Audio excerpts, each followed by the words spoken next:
ബലാത്സംഗ കേസിൽ റാപ്പർ വേടൻ സമർപ്പിച്ച മുൻകൂർ ജാമ്യാപേക്ഷ ഇന്ന് ഹൈക്കോടതി വീണ്ടും പരിഗണിക്കുകയാണ്. അർച്ചന വിനോദ് കൊച്ചിയിൽ നിന്ന് ചേരുന്നുണ്ട്. റാപ്പർ വേടനെതിരെയുള്ള ലൈംഗിക പീഡന കേസിൽ കഴിഞ്ഞ ദിവസം ഹൈക്കോടതിയുടെ മുൻപാകെ വന്നപ്പോൾ ഹൈക്കോടതി ചോദിച്ച ഒരു ചോദ്യമുണ്ട്. ഉഭയകക്ഷി സമ്മതപ്രകാരം ഉണ്ടായിരുന്ന ഒരു ബന്ധം ഒരു ഘട്ടത്തിൽ വേർപിരിയുമ്പോൾ അതെങ്ങനെയാണ് പീഡനമായി മാറുന്നത്, എങ്ങനെയാണ് അത്തരത്തിലുള്ള ഒരു ആരോപണം ഉന്നയിക്കാൻ കഴിയുക എന്ന് ഹൈക്കോടതി ചോദിച്ചു വെച്ച വളരെ പ്രധാനപ്പെട്ട ചോദ്യമുണ്ട്. അത് ഈ കേസിൽ മാത്രമല്ല, പല കേസുകളിലും ബാധകമായേക്കാവുന്ന ഒരു ചോദ്യം തന്നെയാണ് ഹൈക്കോടതിയുടെ ഭാഗത്തുണ്ടായത്. ഏത് രീതിയിലായിരിക്കും ഇന്ന് പരാതിക്കാരിയുടെ വാദം?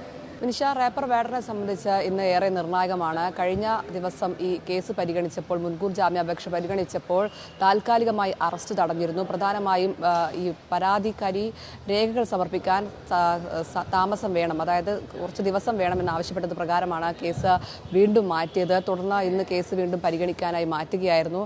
എന്തായാലും പ്രധാനമായും ഇത്തരത്തിലുള്ള രേഖകൾ സംബന്ധിച്ച കാര്യങ്ങൾ ഇന്ന് ഈ പരാതിക്കാരി കോടതിയിൽ ഹാജരാക്കും. പ്രധാനമായും കഴിഞ്ഞ ദിവസം കേസ് പരിഗണിച്ചപ്പോൾ കോടതി പറഞ്ഞിരുന്നത് വേടനെതിരെ ഇത്തരത്തിൽ പരാതിയുള്ളവർ കോടതിയെ സമീപിക്കണമെന്നാണ്. നേരത്തെ തന്നെ മുഖ്യമന്ത്രിക്ക് അടക്കം രണ്ട് യുവതികൾ പരാതി സമർപ്പിച്ചിട്ടുണ്ട്. എന്തായാലും കഴിഞ്ഞ തവണ പ്രധാനമായും കോടതി പറഞ്ഞ പരാമർശങ്ങൾ, അതായത് പരസ്പര സമ്മതത്തോടെ ശാരീരിക ബന്ധത്തിൽ ഏർപ്പെട്ടവർ പിന്നീട് ഇത്തരത്തിൽ പ്രശ്നങ്ങൾ, അതായത് ഈ റിലേഷൻഷിപ്പിൽ പ്രശ്നങ്ങൾ ഉണ്ടായപ്പോൾ പരാതിയുമായി മുന്നോട്ട് വരുന്ന രീതിയിലുള്ള പരാമർശങ്ങളാണ് കോടതി പ്രധാനമായും മുന്നോട്ട് വെച്ചത്. അതുകൊണ്ട് തന്നെ ഈ തവണ ഈ മുൻകൂർ ജാമ്യാപേക്ഷ പരിഗണിക്കുമ്പോൾ വേടന് ഏറെ നിർണായകമാണ്. കാരണം ചില രേഖകൾ പരാതിക്കാരി ഹാജരാക്കുമെന്നും ആവശ്യപ്പെട്ടിട്ടുണ്ട്. മാത്രമല്ല, ശാരീരികമായും സാമ്പത്തികമായും റാപ്പർ വേടൻ തന്നെ ചൂഷണം ചെയ്തിട്ടുണ്ട്. അതുകൊണ്ട് ഒരു തരത്തിലും ജാമ്യം അനുവദിക്കരുത് എന്നാണ് പരാതിക്കാരി കോടതിയെ സമീപിച്ചപ്പോൾ പ്രധാനമായും പറഞ്ഞത്. പരാതിക്കാരി ഇന്നും ആ വാദങ്ങൾ തുടരാനാണ് സാധ്യത. എന്തായാലും ഇന്ന് നിർണായകമായ രേഖകൾ പലതും ഹാജരാക്കുമെന്നാണ് പരാതിക്കാരി ഇത് സംബന്ധിച്ച് വ്യക്തമാക്കുന്നത്. അതേസമയം തന്നെ താനും ഈ യുവ ഡോക്ടറുമായി നേരത്തെ തന്നെ നല്ല ബന്ധമാണ്, നല്ല സുഹൃത്തുക്കളാണ്. ഇത്തരത്തിൽ അഭിപ്രായ വ്യത്യാസങ്ങൾ വന്നതിന് ശേഷമാണ് ഇവർ പരാതിയുമായി മുന്നോട്ട് വന്നതെന്നാണ് ഈ റാപ്പർ വേടൻ ഇത് സംബന്ധിച്ച് വാദം കോടതിയെ അറിയിച്ചിരിക്കുന്നത്. എന്തായാലും ഇന്ന് വൈകിട്ട് 4 മണിയോടെയാണ് കേസ് പരിഗണിക്കുന്നത്.